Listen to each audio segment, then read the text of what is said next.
नमस्कार, मैं हूं कुमार गजेंद्र। जनपथ ऑन द स्पॉट में आपका स्वागत है।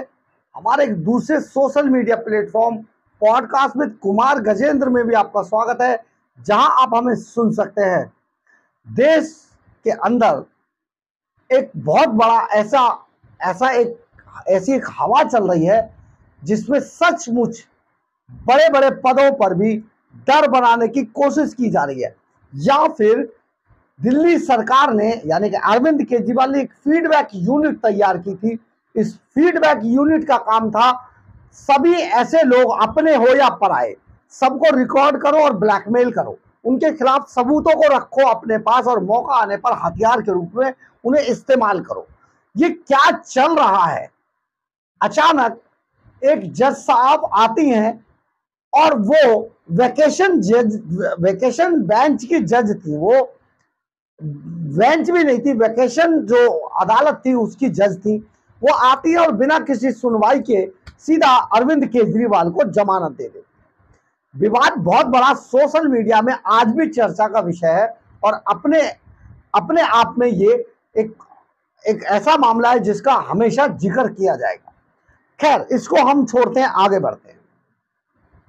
अचानक एक जज साहब, एक बेंच हाई कोर्ट के अंदर आज मनीष सिसोदिया को लेकर गुरुवार को उनकी जमानत याचिका पर सुनवाई होनी थी। और यह सुनवाई कई दिन पहले ही इसकी तैयारी की जा चुकी थी और आप समझिए कि यह पूरा मामला आज के लिए लिस्टेड था सुप्रीम कोर्ट के अंदर। और सुप्रीम कोर्ट में गुरुवार को इस पर सुनवाई होनी थी, जो मनीष सिसोदिया की जमानत याचिका पर पूरा मामला चल रहा था। क्योंकि उनकी निचली अदालतों में उनकी ये जमानत याचिका रिजेक्ट कर दी थी, तो सुप्रीम कोर्ट के अंदर मनीष सिसोदिया इसे एक बार फिर से रिव्यू के लिए पहुंचे थे। और सुप्रीम कोर्ट के जज, लेकिन इससे पहले ही ऐसा क्या हुआ कि सुप्रीम कोर्ट के जज ने मनीष सिसोदिया की जमानत से जुड़े इस मामले से अपने आप को अलग कर दिया। यानी कि आप समझिए कि ऐसा क्या प्रेशर था। सवाल आज सोशल मीडिया के अंदर बवाल मचा हुआ है। हम इस बात से बिल्कुल भी कहीं पर भी इससे सहमत नहीं है, हम इसकी पुष्टि भी नहीं करते। लेकिन आप समझिए ऐसा क्या हुआ कि एक जज साहब ने, वो भी सुप्रीम कोर्ट की बेंच के जस्टिस ने अपने आप को पूरे मामले से अलग कर लिया और बहाना भी एक अजीब सा बहाना बना दिया। यानी कहीं ना कहीं अरविंद केजरीवाल एंड कंपनी इस टाइम पर बहुत पावरफुल तरीके से फोर्स में है। किसी ना किसी हर चीज को वो फोर्स कर रही है, हर चीज को वो अपने आप में अपने पक्ष में बनाने के लिए किसी भी हद तक साम दंड भेद, ये सारे जो हथियार हैं, इनको अपनाने की कोशिश कर रही है। यानी कि एक बार फिर से अदालत के अंदर जिस तरीके से ये सारा मामला हुआ, सचमुच ये अपने आप में ऐतिहासिक होता जा रहा है। क्योंकि ये बिना किसी पॉलिटिकल प्रेशर के या बिना किसी ऐसे प्रेशर के जिससे कि जो आदमी अपने आप को अलग कर रहा है उसको इतना फोर्स कर दिया जाए कि वो लास्ट में उसके पास कोई रास्ता ना बचे और वो अपने आप को अलग कर ले। यानी कि उस पर कोई ना कोई ऐसा दबाव जरूर बनाया जा रहा था जिसे नहीं सहकर सामने वाले व्यक्ति ने अपने आप को उससे अलग कर लिया। ये बहुत बड़ा मामला था और इसमें अभी पूरा बवाल मचा हुआ है। हम थोड़ा सा आपको विस्तार में बताते हैं पूरा मामला असल में हुआ कैसे था। दिल्ली शराब घोटाले केस में मनीष सिसोदिया तिहाड़ जेल में बंद हैं। वो जमानत पर जेल से बाहर आने के लिए सुप्रीम कोर्ट पहुंचे थे। सुप्रीम कोर्ट में आज यानी गुरुवार को उनकी याचिका पर सुनवाई होनी थी, मगर सुनवाई से ठीक पहले सुप्रीम कोर्ट के जज संजय कुमार ने खुद को इस मामले से अलग कर लिया। अब मनीष सिसोदिया की जमानत याचिका पर सुनवाई टल गई है और सुप्रीम कोर्ट ने अब अगले सप्ताह नई बेंच के सामने इस मामले को लिस्ट करने का आदेश दिया है। दिल्ली के पूर्व डिप्टी सीएम मनीष सिसोदिया फरवरी 2023 से जेल में बंद है। लेकिन दरअसल सुप्रीम कोर्ट के जस्टिस संजय कुमार ने गुरुवार को खुद को मनीष सिसोदिया की याचिका से की सुनवाई से अलग कर लिया। मनीष सिसोदिया ने अपनी याचिका में एक्साइज पॉलिसी घोटाला मामले में जमानत याचिका पर फिर से सुनवाई की मांग की थी। जस्टिस संजीव खन्ना, जस्टिस संजय करोल और संजय कुमार की पीठ ने कहा कि मनीष सिसोदिया की दो अलग अलग याचिकाओं पर एक दूसरी पीठ सुनवाई करेगी, जिसमें जस्टिस संजय कुमार शामिल नहीं होंगे। मनीष सिसोदिया ने अपनी याचिका में ईडी और सीबीआई द्वारा दर्ज शराब घोटाले के मामले में जमानत याचिका पर फिर से सुनवाई की मांग की थी। अब जमानत याचिका पर सुनवाई शुरू होते ही जस्टिस खन्ना ने कहा, हमारे भाई जस्टिस कुमार को कुछ दिक्कत है, वह निजी कारणों से इस मामले की सुनवाई नहीं करना चाहेंगे। मनीष सिसोदिया की तरफ से पेश हुए वरिष्ठ वकील अभिषेक मनु सिंघवी ने पीठ से मामले को जल्द से जल्द सूचीबद्ध करने का अनुरोध किया। उन्होंने कहा कि समय बहुत अहम है। उन्होंने कहा कि दोनों मामलों में अभी सुनवाई शुरू नहीं हुई है। पीठ ने कहा कि एक दूसरी पीठ 15 जुलाई को इस मामले की सुनवाई करेगी। सुप्रीम कोर्ट ने 4 जून को कथित दिल्ली शराब नीति घोटाले से जुड़े सीबीआई और ईडी द्वारा दर्ज मामलों में सिसोदिया की जमानत याचिका पर सुनवाई से इनकार कर दिया। इससे पहले मनीष सिसोदिया ने दिल्ली हाई कोर्ट के 21 मई के फैसले को चुनौती देते हुए सुप्रीम कोर्ट का दरवाजा खटखटाया था, जिसमें दोनों केंद्रीय जांच एजेंसियों द्वारा जांच किए जा रहे मामलों में उनकी जमानत याचिका खारिज कर दी थी। और खारिज करने के बाद ये दोबारा सुप्रीम कोर्ट पहुंचे थे। आप नेता मनीष सिसोदिया ने हाई कोर्ट में निचली अदालत के 30 अप्रैल के आदेश को चुनौती दी थी।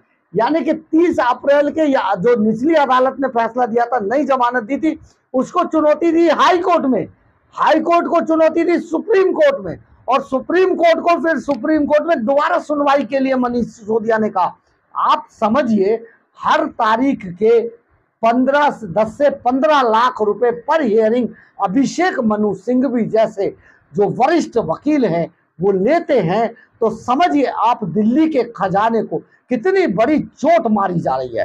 खैर, मामला है, क्योंकि महामहिम बने हैं, चुनकर गए हैं, गलती जिसकी है देखी जाएगी, लेकिन फिलहाल तो इनके मामले पे खजाने को के पैसे को पानी की तरह बहाया ही जाएगा। अब आगे बताते हैं। 30 अप्रैल के आदेश को इन्होंने चुनौती दी थी निचली अदालत के, जिसमें 2021-22 के लिए अब रद्द की जा चुकी दिल्ली एक्साइज पॉलिसी के निर्माण और निष्पादन में कथित अनियमितताओं से जुड़े मामलों में उनकी जमानत याचिका खारिज कर दी थी।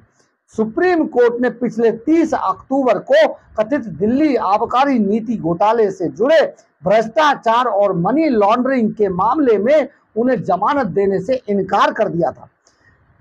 कोर्ट ने कहा था कि थोक शराब डीलरों को 338 करोड़ रुपए के अप्रत्याशित लाभ के आरोप को सबूतों से स्थायी रूप से समर्थन मिला है।